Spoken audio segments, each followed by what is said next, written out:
Olá, tá a fim de aprender muita matemática em 2019? Então esse vídeo foi feito para você. Meu nome é Gerson Henrique e eu sou professor de matemática desse canal. Olha só, a aula de hoje, gente, eu preparei o assunto conjuntos numéricos. Por quê? Hoje é 1º de fevereiro de 2019. Tá um sol rachando lá fora, tá maior calor, 33 graus. É por isso? Não, gente, porque você está começando seus estudos agora.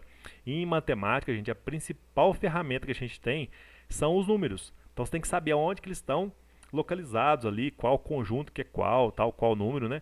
Porque, gente, nas operações, dependendo da operação, gente, você tem que conhecer o conjunto do número que está inserido, porque a resposta pode ser uma ou pode ser outra. Vou te dar um exemplo, ó. Quando você resolve a equação de segundo grau, que o delta é negativo, tá? Para quem não lembrar também eu vou explicar depois, tá? Mas delta é negativo, você fala assim, ó, não existem raízes reais, por exemplo, né? Aí você pode pensar, pô, não existem raízes reais, mas eu lembrei agora no meu ensino médio, o professor falou assim: não, raízes complexas existem. Por quê? São dois conjuntos. Um é mais universal e o outro menos universal. Ou seja, um engloba uma quantidade maior de números, outro menor. Vamos imaginar, por exemplo, que eu estou resolvendo uma equação, sei lá, que a resposta é em fração. Só que, gente, resolveu a equação, entendeu? Aí a resposta é em fração. Só que a questão de vestibular fala assim, ó, existem raízes inteiras. Pô, o que é raiz inteira? Tem que saber, né, gente? Ó, digamos, o universo seu de números está em conjuntos numéricos. Então tem que saber qual que é o seu universo, certo? O que você sabe, o que você não sabe. Porque aí você vai conhecer o universo dos números na prova.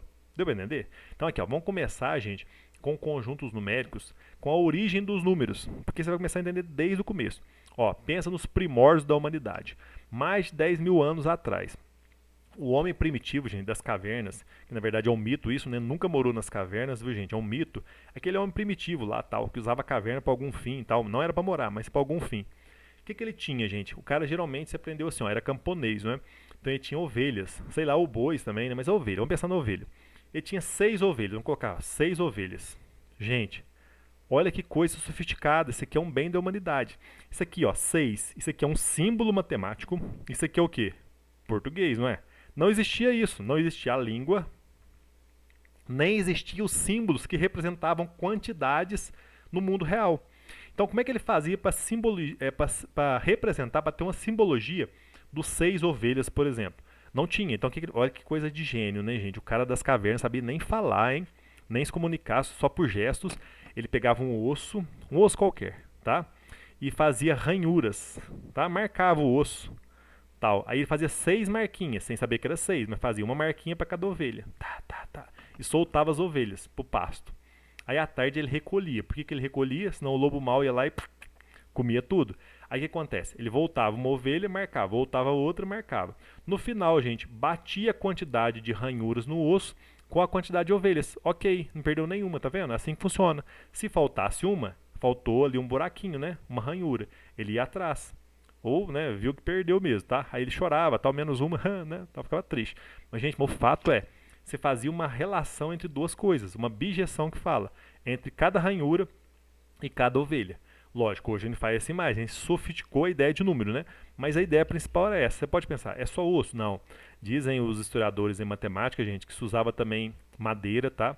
Agora, outra coisa interessante, vamos imaginar uma corda primitiva, feita de, por exemplo, do couro da ovelha. Aí você fazia nozinhos nessa corda, cada nozinho para cada ovelha. Assim se relacionava, gente, a quantidade de nozinhos com a quantidade de ovelhas. Olha como é fácil. Aí depois, gente, passou muitos anos, né? A escrita evoluiu, tal. Aí começou a surgir os símbolos em matemática. Você deve ter lembrado, por exemplo, do seu ensino fundamental de algarismos romanos, né? Tem os números, os algarismos naturais, desculpa, tinha os algarismos indo-arábicos, tal, né? Então, olha só, com o tempo foi surgindo, gente, essa noção de símbolo para representar quantidades. Dizem que os primeiros que surgiram, gente, foi o 1 e 2. Aí era assim, ó, tem um, tem dois e tem muitos. Aí depois, passou mais alguns anos, né? Surgiram os outros símbolos, né? Que são os logaritmos. Olha lá, 5, 6, não é isso? Ó? Vai embora, né? Ó, 7, depois 8, 9. Agora esse aqui é sofisticado, né? Ó? Você pega um com 0, dá 10, né? Ó? Esse aqui é sofisticado. Então aqui, ó, hoje a gente tem uma quantidade infinita de símbolos para representar as quantidades, né? Que é 11, né? 12, 20, 30, 50, 100, 1000, 10 mil, 1 milhão, 1 bilhão, tá vendo? Ó? Por quê, gente? Esse sistema é muito eficiente. Então hoje a gente tem uma quantidade limitada para representar quantidades. Então esses são os números de contagem, tá? Só que olha que interessante, ó. O zero, gente, surgiu muito depois, tá? Para ter essa ideia, assim, digamos assim, ó, de 10, de 20 e tal, surgiu muito depois, né? E o mais importante, o zero, gente, para representar nada, surgiu muito depois. Por exemplo, ó, esse zero aqui, ó. O que significa o zero? Significa nada. Então não é uma coisa muito palpável, né? Então, gente, ó, primeiro surgiu 1, 2, 3, 4, 5, 6, né? Para depois surgir o zero, que é a ideia de nada, você está sem nada. Então aqui, gente, ó, você tem um conjunto dos números chamado conjunto dos números naturais. Por que natural? Digamos assim, ó, surgiu junto com a humanidade, né? Então você põe aqui, ó, 3 pontinhos para representar que isso aqui não termina. Vai para infinito, tá? Coloca para terminar, coloca entre chaves, para falar que é um conjunto, beleza? Ó. E coloca também aqui, ó, o símbolo dele, conjunto dos números naturais, é um N. Se você quiser que fica mais chique, se estiver escrevendo aí à mão, ó, você coloca uma barrinha aqui, ó, do lado, assim, ó. Aí fica mais chique ainda. Aí você vai lembrar que isso aqui é o símbolo de conjunto dos números naturais. Tá legal? Então vou até colocar aqui embaixo, ó. Esse primeiro conjunto é o conjunto dos naturais, dos números naturais. Tá vendo, ó? Muito fácil, né? Ficou errado aqui. Eu vou corrigir. Conjunto. Beleza. Então, o que são números naturais, gente? São números de contagem, mais o zero, né? Tá vendo? Aí depois, vamos pensar o seguinte, vamos evoluir um pouco. O que surgiu depois desse conjunto? Vamos pensar assim, ó, até aqui, ó, mil maravilhas, né? Ó, ninguém tinha dívida. Algumas pessoas tinham quantidades positivas, digamos assim, né? E algumas pessoas tinham nada, mas você não devia, né? Aí depois, gente, digamos assim, a sociedade evoluindo, surgiu a necessidade, gente, de criar a ideia de dívida, né? Mas um símbolo que representa isso também. Isso é coisa da minha cabeça, tá? Só para você lembrar, tá? A história não é muito assim não.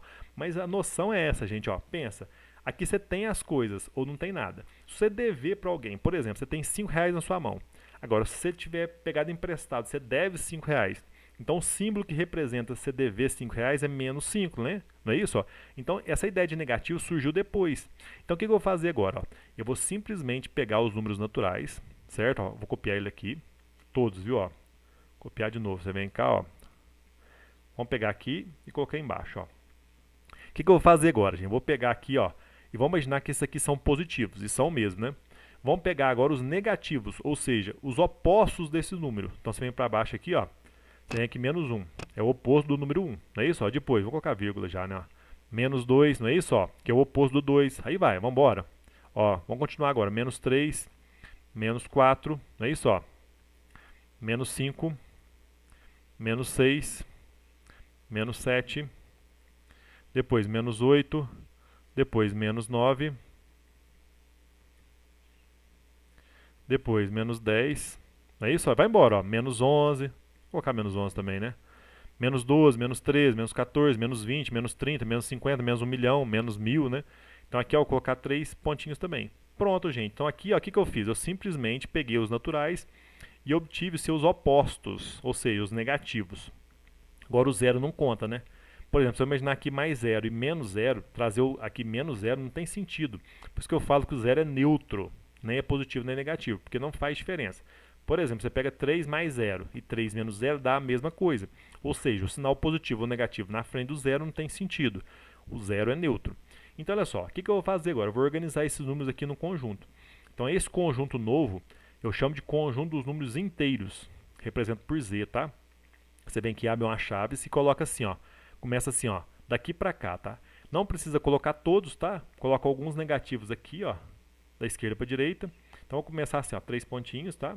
Vírgula, sei lá, menos 4, vírgula, menos 3 depois, né, ó, vírgula, menos 2, vírgula, menos 1, vírgula, 0, vírgula, depois 1, vírgula, 2, vírgula, certo? 3, vírgula, 4, vai embora, né? 3 pontinhos, tá vendo? Ó, fecha aqui as chaves. Olha só, aqui eu estou representando, gente, o conjunto dos números inteiros, tá? E eu estou representando aqui, e os naturais também, por extensão, ou seja, eu estou colocando todos. Por mais que não dá para enxergar todo mundo aqui, ó, 5, 6, né, aqui menos 5, menos 6 e tal, não dá para enxergar, dá para você imaginar, né? Então aqui eu estou representando por extensão. Pronto, gente. E esses aí são os números inteiros. Então o que são os números inteiros? Pensando assim, ó, são os naturais mais os seus opostos. Aí eu posso dizer o seguinte, ó, todo número natural também é inteiro, mas nem todo inteiro é natural. Por exemplo, menos 3 é inteiro, mas não é natural. Agora vamos pensar assim, ó, o 5. O 5 é inteiro, também é natural, tá certo? Essa que é a ideia. Então, olha só, não terminou ainda, tá? O que acontece agora? Vamos pensar na ideia de fração. A ideia de fração, gente, já não entra aqui, ó. Não entra nos inteiros, não entra nos naturais. Por quê? A fração, gente, ela, digamos assim, ela não é um número inteiro. Então tem que criar outro conjunto para fração, que chama números racionais, tá? Depois tem as raízes não exatas, que são raiz de 2, raiz de 3, o número π. Então esses números não são frações, aí são os números irracionais, tá? Depois eu vou pegar um conjunto que vai englobar tudo isso, tá? Só que isso eu vou contar na outra aula. Então aqui, ó, gostou dessa aula? Dê seu like, por favor, viu, gente? Se inscreva no canal e ative o sininho. Daqui a pouco a gente volta, tá? Na próxima aula. Obrigadão pela atenção. Obrigado por assistir o vídeo até aqui.